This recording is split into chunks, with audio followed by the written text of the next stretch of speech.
بسم الله الرحمن الرحيم. ألف لام را.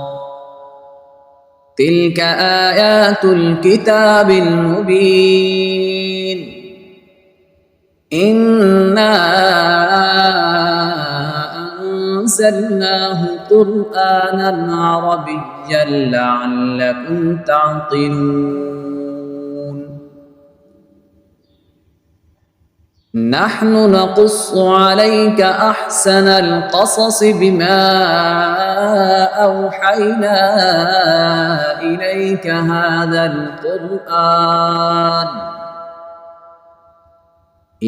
هذا القرآن وإن كنت من قبله لمن الغافلين.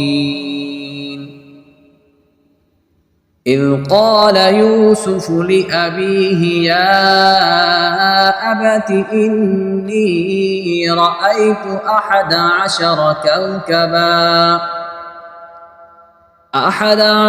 كوكبا والشمس والقمر رأيتهم لي ساجدين.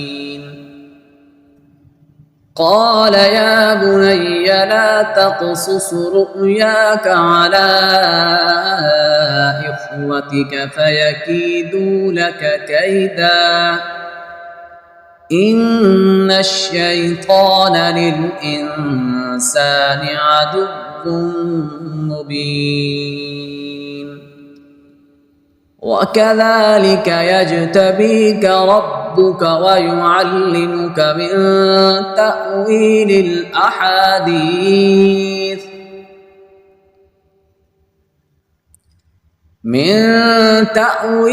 الأحاديث ويتم نعمته عليك وعلى آل يعقوب كما أتمها